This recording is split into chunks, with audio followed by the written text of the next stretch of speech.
Clip number 1346۔ اس clip میں آپ قرآن پاک کی سورہ مومن کی آیت نمبر 41 سے 43 تک کی تلاوت، ترجمہ اور تفسیر قرآن صراط الجنان سماعت فرمائیں گے۔ بسم اللہ الرحمن الرحیم۔ ترجمہ، اللہ کے نام سے شروع جو نہایت مہربان رحمت والا ہے۔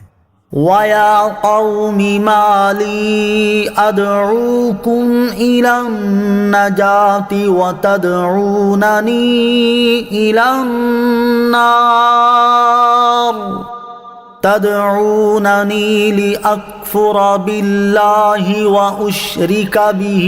ما ليس لي به علم وأنا أدعوكم إلى العزيز الغفار لا جرم أن ما تدعونني إليه ليس له دعوة في الدنيا ولا في الآخرة ليس له دعوة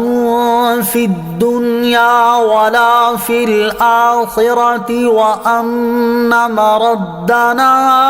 إلى الله وأن المسرفين هم أصحاب النار۔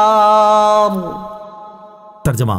ارے میری قوم، مجھے کیا ہوا کہ میں تمہیں نجات کی طرف بلاتا ہوں اور تم مجھے دوزخ کی طرف بلا رہے ہو؟ تم مجھے اس طرف بلاتے ہو کہ میں اللہ کا انکار کروں اور ایسے کو اس کا شریک کروں جو میرے علم میں نہیں، اور میں تمہیں عزت والے، بہت بخشنے والے کی طرف بلاتا ہوں۔ آپ ہی ثابت ہوا کہ جس طرح تم مجھے بلا رہے ہو اس کا بلانا کہیں کام کا نہیں، دنیا میں نہ آخرت میں، اور یہ کہ ہمارا پھرنا اللہ کی طرف ہے، اور یہ کہ حد سے گزرنے والے ہی دوزخی ہیں۔ وَيَا قَوْمِ، اور اے میری قوم۔ اس آیت اور اس کے بعد والی 2 آیات کا خلاصہ یہ ہے کہ اپنی قوم کو نصیحت کرتے وقت مرد مومن نے یہ محسوس کیا کہ لوگ میری باتوں پر تعجب کر رہے ہیں اور میری بات ماننے کی بجائے مجھے اپنے باطل دین کی طرف بلانا چاہتے ہیں، تو اس نے اپنی قوم کو مخاطب کر کے کہا، تم عجیب لوگ ہو کہ میں تمہیں ایمان اور طاعت کی تلقین کر کے جنت کی طرف بلاتا ہوں اور تم مجھے کفر و شرک کی دعوت دے کر جہنم کی طرف بلا رہے ہو۔ تم مجھے اس بات کی طرف بلاتے ہو کہ میں اس اللہ تعالیٰ کا انکار کر دوں جس کا کوئی شریک نہیں، اور معبود ہونے میں ایسے کو اس کا شریک کروں جس کے معبود ہونے پر کوئی دلیل ہی نہیں،